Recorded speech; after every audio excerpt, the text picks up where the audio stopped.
Hi everybody, welcome to World History. Today we are going to talk about the rise of fascism. So we are on the next page, so update your table of contents to say the rise of fascism, which should look like this on April 15th, 2020. Again, we don't know what the page number is, but that's okay. All right, so update your table of contents and then go ahead and make your page look like this. We're going to have 3 examples of fascist leaders: Mussolini in Italy, Hitler in Germany, and Hirohito in Japan. In your last box, please write ways that Mussolini, Hitler, and Hirohito are similar. Okay, so yesterday we talked about fascism, and what you need to know about fascism is that it is a political philosophy that started in Italy in 1919, and then it spread to other countries in Europe and Asia. A fascist regime emerged in Japan in 1930s under a military dictatorship, and these regimes all have some things in common because they're all characterized by ultra-nationalistic and anti-democratic dictatorships. The leaders of these regimes argued that democracy was ineffective in solving problems and that the glory and pride of the state was best maintained by a strong totalitarian leader. In Italy, this rise of fascism is going to occur because of an economic crisis. Remember, after World War I, there were the Treaty of Versailles, which made Italy and Germany the losers of the war, and they lost land that they had gained during the war, and this angered many Italians. They also had to deal with the Great Depression, which occurred worldwide after World War I. So they had unemployment. People had a hard time finding jobs.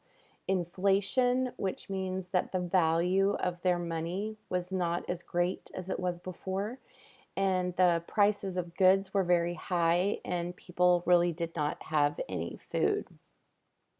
So democracy failed first in Italy. So the rising inflation and unemployment led to social unrest and the rise in the influence of the socialist and communist parties in Italy.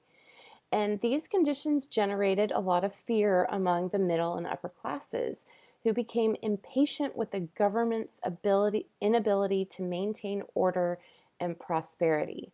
So Benito Mussolini's fascist party began to win support from these groups when fascist party members, known as black shirts, began to attack communists and socialists on the streets.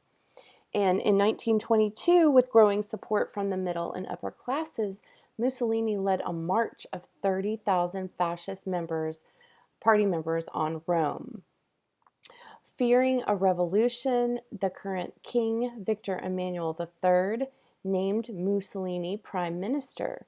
But over the next several years, Mussolini consolidated his power as a fascist and took control of the Italian parliament, and then he just basically took over the power of parliament. By 1925, Mussolini had almost complete control over the government. How he kept power. So Benito Mussolini was known as Il Duce, and he built a totalitarian regime that abolished democracy, banned opposition political parties, jailed opponents, limited speech, censored the press, outlawed strikes, and utilized an intense propaganda machine to maintain the obedience of the citizenry. Though his methods were very harsh, Mussolini was generally respected at home and abroad. Successful reforms modernized Italy with highway construction, industrial development, and literacy campaigns. So he used the secret police to control the citizens and force obedience. So this is our first example of fascism in the world. And this is a model that other people are going to follow. So let's look at two pieces of Italian propaganda, because propaganda was widely used. In this first image here, it says defendilo, which means defend it. And you see this baby that just looks very unhappy and over the map of Italy. And you have a hand reaching in from each side. This is a symbol of Freemasons. This is a symbol of the Jewish people, and this is a symbol of communism. So they're showing that these are all threats to Italy and that we must defend it. In the second picture over here, we have the Nazi flag and the flag of Italy with a sword in a hand, and then this wreath going around it. And this little symbol down here that says SPQR, this was a old abbreviation from Roman Empire, which basically means the Senate and the people. And down here it says "Du popoli una guerra," which means two nations, one war. So you can see here that Italy is going to have very similar feelings to Germany, but it all started with Italy. Okay, so let's move to Germany and talk about Hitler. He was inspired by Mussolini, and Hitler formed the National Socialist German Workers' Party, which is also known as the Nazi Party, in 1919. In 1923, he tried to replicate Mussolini's success in the March on Rome with a coup attempt in Munich. The Beer Hall Putsch, as it is now called, was a failure, and it resulted in a prison sentence for Hitler. He served 9 months of his 5-year sentence, during which he wrote a book called Mein Kampf. This was a manifesto of his political beliefs and his goals. In Mein Kampf, Hitler reiterated Mussolini's ideas about the weakness of democracy and communism. He agreed with Mussolini's conclusion that an ultra-nationalist dictatorship by a single strong leader was the best way to maintain order and restore the pride and prosperity of the state. However, Hitler augmented Mussolini's fascist party platform with the principle of German racial superiority. He argued that the German people, along with a few other Northern European populations, were the members of an ancient Aryan race and therefore naturally superior to the rest of the world's population. Hitler basically established the goals of the Nazi Party in this book. And like the fascists of Italy, the Nazis would end democracy, build a strong military, and use government power to improve the economy and expand their territory. So during the 1920s, after he got out of jail, he built a power base that included a Nazi Party militia called the Brown Shirts. And like the Black Shirts of Italy, Hitler's Brown Shirts used threat and sometimes actual violence to win political influence. After the collapse of the German economy in the Great Depression, the Nazis became Germany's largest political party. Like in Italy, they gained support from the middle and upper classes by opposing the threat of a communist revolution. In 1933, Paul von Hindenburg named Hitler Chancellor, a position similar to Prime Minister. He hoped that his increasing popularity would lead to a Nazi majority. But 6 days before the election, the Reichstag building mysteriously caught fire, and Nazi party leaders blamed the fire on the Communist Party and called on citizens to elect Nazis to protect the nation from the threat. The Nazis won a slim majority, and like in Italy, they began to vote to cede their power to Hitler. In 1934, Hitler was named Führer. Sorry, I went too far. Hitler was named Führer, taking complete control of the government.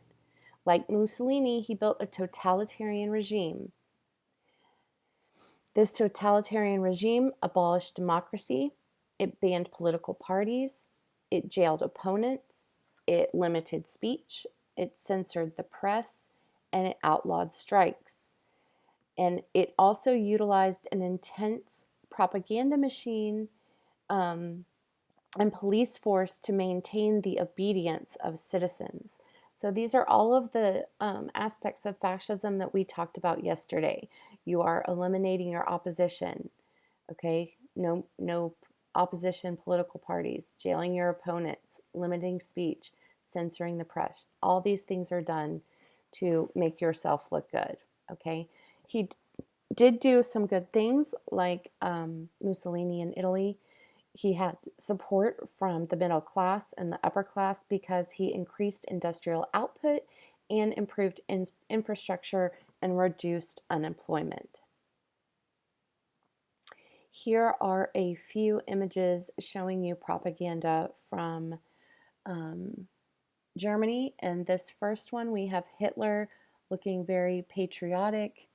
And Hitler was all about taking back the Rhineland, which was considered the land of the Germans. And he said that this land had been taken from him. And you see the people in support all with their flags. Apparently, Hitler is nice to babies, too. And they also indoctrinated the youth in Hitler's, oh gosh, I forgot the name of it. In the Hitler Youth. Sorry, my brain just died for a second. In the Hitler Youth, and so they're trying to encourage children to believe that the Nazi Party is the best and that they should have the same beliefs. And then this last piece of propaganda is showing the British flag, the American flag, and the Russian flag, and it is showing a caricature of a Jewish person. You can tell from the star, and here it says Dear Jude, and it is basically saying that Jewish people are behind all of these other people and that they need to be taken out. And this is a fairly offensive drawing of a Jewish person. Their features were always exaggerated and made them to look kind of like monsters because that's the image that they wanted to portray. Pretty awful. Okay, last is HIROHITO. So Japan never really had a single man with total government control. Instead, it was a small group of military leaders that ruled with the support of Emperor HIROHITO. And there was a man, Hideki Tojo, who emerged as the most powerful. And in the Japanese parliamentary democracy in the 1920s, the civil government had no control over the military. According to the Constitution, the military reported directly to the emperor. But the Japanese emperors did not traditionally yield power. This meant that the military was essentially independent in its authority. Until the Great Depression, the military generally respected the authority of the civil government over the affairs of the Japanese state. But then, when we had hard economic times, it turned the Japanese people against the civil government in 1929, and the military stepped up to take control. So basically, Hirohito is just the face of the Japanese government. And you see him here all decorated with all his medals and looking like a military commander, when in actuality, it's actually Hideki Tojo who is running the military, and Hirohito is more just the face of the government.